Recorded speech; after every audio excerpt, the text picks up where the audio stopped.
A postura é um fator importantíssimo quando o tema é bem-estar físico do trabalhador e cerca de 25% dos riscos de dor está diretamente relacionado a erros cometidos ao sentar, levantar, realizar trabalhos por longos períodos, além de carregar mochilas, pastas e outras atividades rotineiras, que todos conhecem, vocês ouvintes da Super Rede Boa Vontade, cada um dentro da sua área já sabe os riscos dentro da sua área de trabalho. E para falar sobre as doenças da coluna e do joelho geradas no ambiente do trabalho, nós temos aqui no programa Viver é Melhor o doutor Rodrigo Fortes, mais uma vez participando conosco. É um prazer recebê-lo aqui. Ele é fisioterapeuta e acupunturista, também professor mestre em ortopedia pela USP. Doutor Rodrigo, mais uma vez agradecemos a sua participação.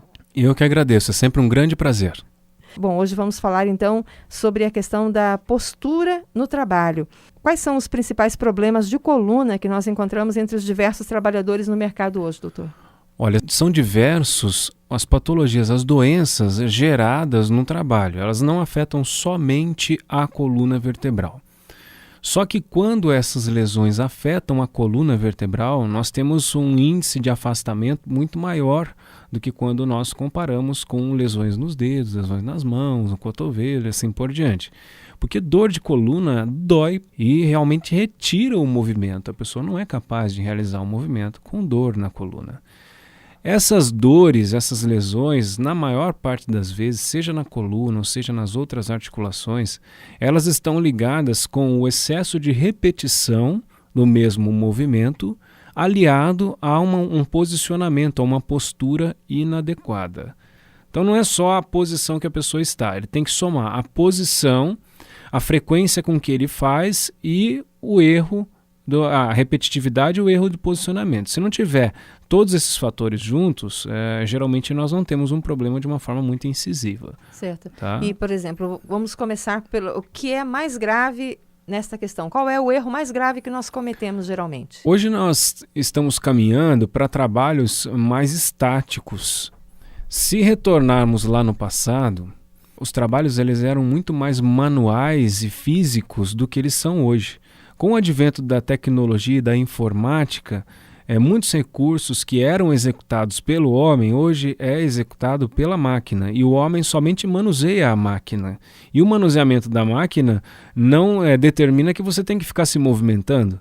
Então, os trabalhos muito tempo sentado, que é uma posição assim que agride demais a coluna vertebral. Este fator já traz aí dois problemas em si. A questão da falta de movimento e do movimento repetitivo que geralmente a máquina gera. Então, você acaba gerando, vamos pensar, você aperta o botão A e o botão B. O botão A vai para lá, o botão B vai para cá. E a máquina tem que fazer esse movimento. Então, você fica o dia inteiro apertando botão A, botão B, botão A, botão B e sentado. Então, você tem o artefato repetição e a questão de ficar sentado na postura inadequada.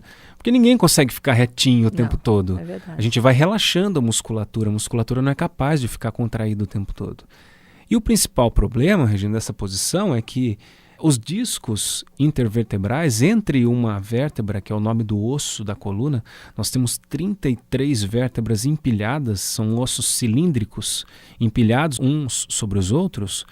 Entre cada uma delas existe uma estrutura chamada disco. E o disco intervertebral ele é rico em água. Quando a gente pega uma esponja e coloca em cima da pia, e uma pia molhada, a água entra na esponja, ela fica embebida em água. E se a gente aperta essa esponja na pia, o que acontece com a água? Ela escoa todinha, ela sai da esponja. Ao mesmo tempo, se eu voltar a soltar a esponja, essa água retorna para dentro da esponja. Então imaginem que o disco é como se fosse a esponja. Ele faz o amortecimento do impacto quando a gente anda, quando a gente pula. Mas ao apertar esse disco, grande parte da água que está presente dentro dele sai. Então quando é que a gente aperta? Quando a gente está sentado.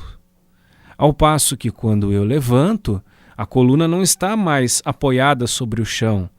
Vai dizer, está apoiado na cadeira. Não, mas a cadeira está onde? Está no chão. Então a coluna está no chão. Então, o final do impacto está todinho na coluna. Quando eu estou em pé, a coluna é apenas o eixo de transmissão da força da gravidade. Onde é que está a maior força de compressão? No tornozelo.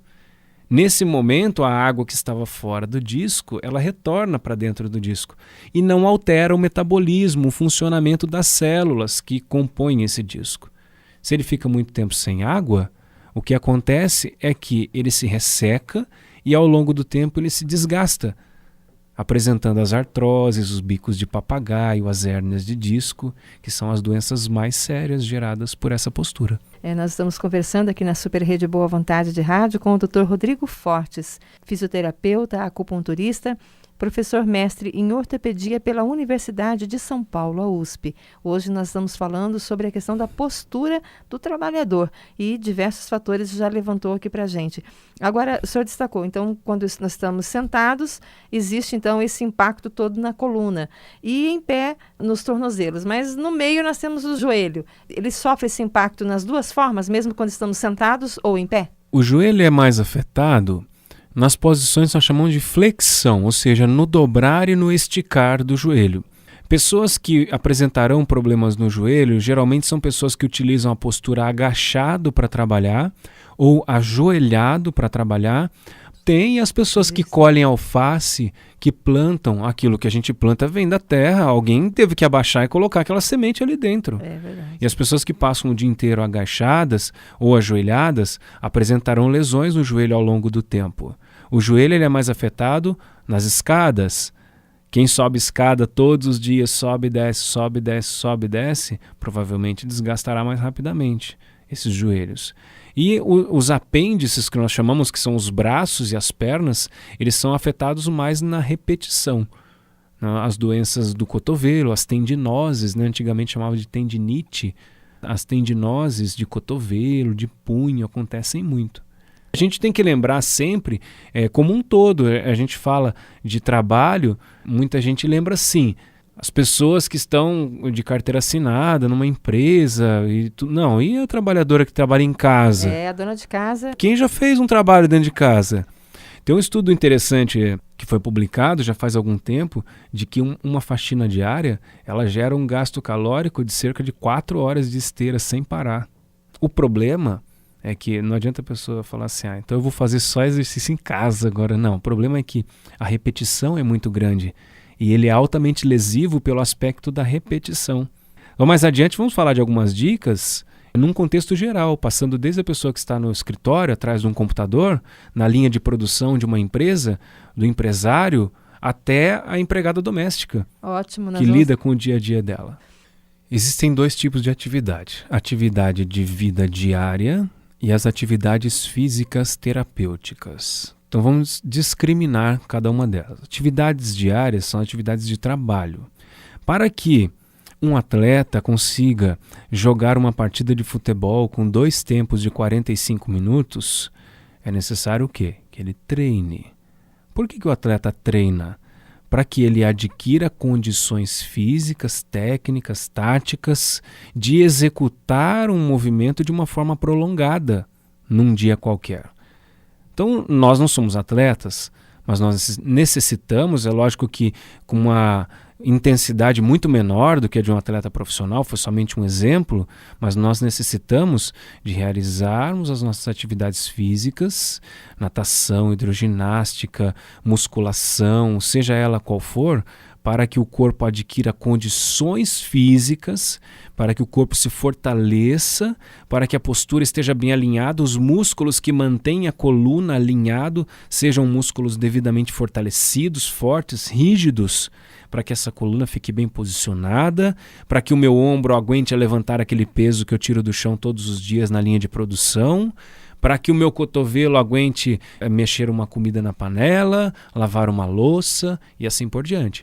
Condicionar o corpo e depois fazer, obviamente, as alterações para que no dia a dia não aconteçam as lesões. Então, o condicionamento físico não é importante apenas para o atleta, que precisa desse preparo. Nós também precisamos, justamente para evitar os problemas no dia a dia, que as orientações do Dr. Rodrigo Fortes, professor mestre em ortopedia pela Universidade de São Paulo, a USP, e também fisioterapeuta acupunturista. Agora, nós gostaríamos, então, de saber como é que nós podemos, no dia a dia, o senhor começou falando sobre a questão de quem fica sentado constantemente ou fazendo uma operação apenas mudando de posição, mas de uma maneira repetitiva. Também aqueles que passam o dia todo, que é muito comum hoje em dia, no computador. Criança hoje não sai mais na rua, criança não quer fazer educação física mais, só quer fazer joguinho de computador agora, videogame e tudo mais. Todo mundo está sujeito a isso. Nós estamos cada vez mais sedentários. O Ministério da Saúde lançou um dado estatístico de que hoje aproximadamente 11 a 12% da população brasileira pratica uma atividade física.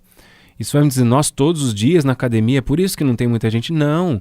A pergunta foi, você realiza caminhada 30 minutos por dia, 3 vezes por semana? O que não implica em nenhum gasto. Nenhum. É colocar um sapato, um tênis no pé e sair na rua. Só isso. Apenas 12% pratica. Então, a falta do movimento gera o descondicionamento. Vamos falar a respeito da prevenção, mas de uma forma assim dinâmica. Vamos passar por todas as categorias, vamos dizer assim. Vamos começar os digitadores, sejam eles empresários que trabalham numa empresa, numa rádio, numa televisão, seja eles qual for. O primeiro fator é preciso adequar o mobiliário para cada pessoa. A altura da tela do computador. O centro da tela tem que estar na mesma altura do meu olho. Isso alguém olha de lado e vê se está. Se não está, coloca um livro embaixo, eleva ou abaixa a mesa ou eleva a cadeira, tanto faz. Cadeira para quem digita tem que ter apoio de braço. Não tem como ser diferente, tá certo? A altura da cadeira, o ângulo do joelho com a perna tem que ser de 90 graus. Então você pega a perna com a coxa, né, a canela com a coxa, aqui no joelho tem que ter um ângulo de 90 graus, para você saber se está na altura adequada a cadeira ou não. Digitação se faz com o dedo e não com os ombros. Se o cotovelo não está apoiado, eu tenho que suspender o ombro e digitar com o ombro junto com o dedo. Na digitação se faz com os dedos. Rampa de teclado, todo mundo sabe o que é. Sim. Um dispositivo que você acopla na frente do teclado, tem que usar. Rampa de mouse. Tem uma rampazinha que é um dispositivo de borracha que você põe atrás do mouse para apoiar e deixar a mão alinhada. Deve usar. Nunca permanecer mais de 30 minutos sentado direto. São as orientações básicas para quem trabalha sentado. Agora vamos para empregada doméstica ou quem trabalha em casa, certo? Atividades paradas nunca devem ser executadas por mais de 30 minutos. Seja ela ficar em pé passando roupa, lavar roupa, passar, seja o que for. Nunca fazer a mesma por mais de 30 minutos. Se for ficar muito tempo em pé, o que é legal fazer? Pega um tijolinho, 10 centímetros, coloca no chão e descansa um dos pés em cima desse tijolo. Ora um, ora outro. Por quanto tempo, doutor? O tempo que você achar melhor. Quando você começar a se cansar da outra perna, troca. Isso é individual, esse tempo. Na frente da pia pode fazer isso, para passar roupa pode fazer isso. Quando você vai lavar a roupa, adequar a altura do tanque. Se você sempre vai morar ali, por que é que você não pode suspender esse tanque se você sempre vai utilizar ele? Exato. A pia da cozinha, mesma coisa. Prolongar o cabo da vassoura. Eu tenho 1,94 m. Quanto você tem de altura? 1,60 m. 1,60 m. Eu tenho 34 centímetros a mais que você. Se nós sairmos agora para comprar uma vassoura, nós dois na mesma loja, vai ter uma vassoura mais comprida para mim? Não vai ter. Então, o meu braço, ele tem 30 e poucos centímetros a mais do que o seu. Então, eu Como teria que ter faz? uma vassoura com 30 e poucos centímetros a mais que a sua. Senão, eu vou ter que arcar a coluna para encontrar o chão. Então, o que eu falo para todo mundo, coloca um prolongador, um cano de PVC de plástico de 30 centímetros. Acopla ele em cima da vassoura, do rodo, da pá. Porque daí sobra comprimento para qualquer um utilizar essa vassoura. É verdade. Entendeu? São medidas simples, baratas e eficazes. Sabe uma outra que ninguém pensa também? O balde. Por que o balde tem que ficar no chão? Onde é que está a cartilha que diz que o balde tem que ficar no chão? Por que ele não pode ficar em cima da mesa? É verdade. Certo? Ao invés de eu arcar o corpo a ficar lá dentro do balde, não, eu ponho ele aqui na frente, com o corpo retinho, eu consigo fazer todas essas atividades. Inclusive, por exemplo, a maioria de nós, acho que comete esse mesmo erro. Ao abaixar, nós acabamos forçando a coluna, o que é errado, não é verdade? Sempre quando a gente vai abaixar, a gente tem que dobrar o joelho antes de dobrar a coluna. Esse é o segredo. Antes de eu dobrar a coluna para frente, eu devo dobrar o meu joelho. Se eu conseguir fazer isso todas as vezes, eu já vou estar agachando de uma forma adequada. Eu não provocarei uma lesão no disco.